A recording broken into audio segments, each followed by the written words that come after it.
The implications of the SOPA and PROTECT IP bill making their way through Congress and their ability to censor the internet are slowly creeping into more mainstream news sources. PBS NewsHour hosted a brief debate mostly focused on the recent domain seizures. On one side of the debate was Tepp, the former Copyright Office official who jumped ship to the world's largest lobbying organization, the U.S. Chamber of Commerce, who are just like the RIAA and MPAA, but for all other types of big businesses. The U.S. Chamber of Commerce, not to be confused with the U.S. Department of Commerce, has become an increasingly sad and diluted shell of an organization.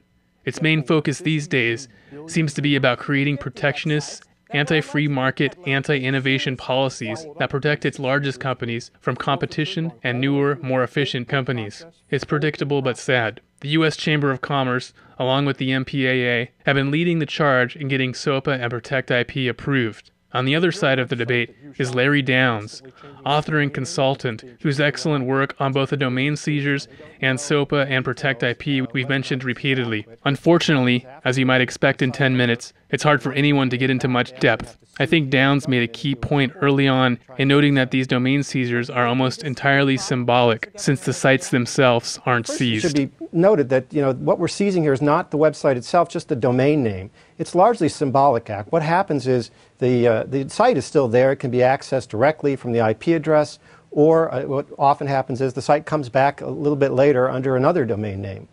So whether that's effective or not, it doesn't matter. The point about the data is I think it's pretty clear that most of the data about the scope of this problem, and I agree, of course, it's a significant problem, but the data is extremely poor, it's outdated, most of it's been discredited, and indeed Congress... But what I really wanted to focus on is how Tepp misleads with statistics. This is a specialty of the U.S. Chamber of Commerce, and Tepp plays to our expectations here. Steve Tepp, what is the scope of the problem that the Justice Department was acting on? The scope of the problem is unbelievably huge. Rogue websites, those dedicated to the theft of American intellectual property, our creative and innovative products, get over 53 billion visits every year. That's 9 visits for every human being on the face of the earth. And they've been estimated to do at least $135 billion in harm to legitimate businesses. The products they sell are made in completely unregulated facilities and can often be not only shoddy, but harmful to consumers' health. Let's call out the specific examples of how Tepp misleads with statistics. We'll start with the $53 billion claim. Guess what? It's from the U.S. Chamber of Commerce funded study by an anti-piracy monitoring company called MarkMonitor, and the details suggest serious problems with the study. First, the study itself was based on Alexa, widely considered the least accurate web traffic monitoring tool out there. Second, the number of visits to any site is an especially meaningless number, especially when trying to discuss the actual economic impact of such visits. Who cares how many visits there are if we don't know anything about the people that visit these sites? Third, a large percentage of those visits all come from 3 sites: RapidShare, Mega Video, and Mega Upload. These are 3 cyber lockers that the industry has declared as rogue, but which have significant legitimate purposes. RapidShare, in particular, has been repeatedly ruled to be perfectly legal in both Europe and the US. The company follows DMCA takedown rules and has plenty of legitimate uses. Including RapidShare in these calculations makes the whole thing a joke, and none of those sites are involved in selling counterfeit goods that put US citizens in harm's way. And they've been estimated to do at least $135 billion in harm to legitimate businesses. Fourth, that estimated to do at least $135 billion in harm is a totally made-up number. The U.S. Chamber of Commerce cites a different MarkMonitor report to support that, but it's not actually a report or a study or anything like that. Instead, it's a promotional sales pitch from MarkMonitor entitled 7 Best Practices for Fighting Counterfeit Sales Online. That report does say that, quote, criminals setting up e-commerce storefronts will, quote, likely cost legitimate businesses $135 billion in lost revenue this year, end quote. But it doesn't source that number. Notably, other statistics in that report are sourced, which makes you realize that the $135 billion is basically a made-up number. But Tepp doesn't mention that. The products they sell... Fifth, he focuses on, quote, the products they sell, end quote. This is a really slimy part for which Tepp should be ashamed of. if the man had any shame at all. The obvious implication of all of this is that when you tie together these disparate numbers, you've got 53 billion to sites selling counterfeit goods that may be harmful to consumers. We've already pointed out that the 53 billion is bogus, but it's even more bogus when you put it into context of selling products.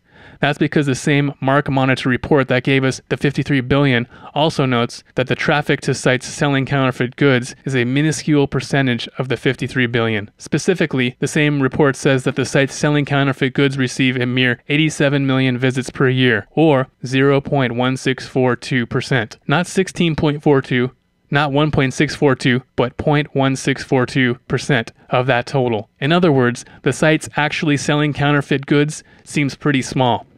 The products they sell are made in completely unregulated facilities and can often be not only shoddy, but harmful to consumers' health. Sixth, this is an exaggeration of the problem, because even if it was true, you'd have to assume that every one of those sites involved in selling counterfeit goods are shoddy or harmful. But that's crazy. Most counterfeit goods are merely replica versions that are passable. They're not harmful in any way. So now we're talking about significantly less than 0.1642% of the big, scary 53 billion he's talking about. Basically, the 53 billion, besides being meaningless in general, has no connection to the rest of the claim about losses and harm to consumers. It's complete and utter bunk. What you have here is that Tepp and others are taking a real but tiny problem, mainly an exceptionally small number of counterfeit drugs, and then pretending that the, quote, harm is broad and applying it to sites already judged to be perfectly legal because some people use them for copyright infringement. The reports he relies on actually shows what a tiny problem this is, but tries to mask that by lumping a bunch of totally disparate things together, from the tiny percentage of fake drugs out there to the already judged to be legal cyber lockers like RapidShare. Tepp's BS doesn't stop there. He goes on to claim that these sites steal jobs, but he doesn't say how. Beyond the rhetoric, let's get back to the misleading numbers. Another study earlier this year showed that 19 million Americans have jobs that rely on IP-intensive industries. This is a huge part of the American economy. 60% of U.S. exports are from IP-intensive industries, and $7.7 trillion are output from IP-intensive industries. This one we've attacked head-on before. The intellectually dishonest bit here is easy to spot. It's the reliance on, quote, IP-intensive industries, end quote, not IP. The study, if you can call it that, involves the biggest maximalists teaming up to fund a report that defines IP-intensive industries extremely broadly and then pretends that everything that comes from such industries is because of strong IP. But that's ridiculous. Because you know what's included in IP-intensive industries? Basically every tech company, including all of those which are fighting against crazy new laws like this. Tepp is being intellectually dishonest in the extreme here, suggesting that the only reason that broadly defined IP-intensive industries are so successful is because of IP law.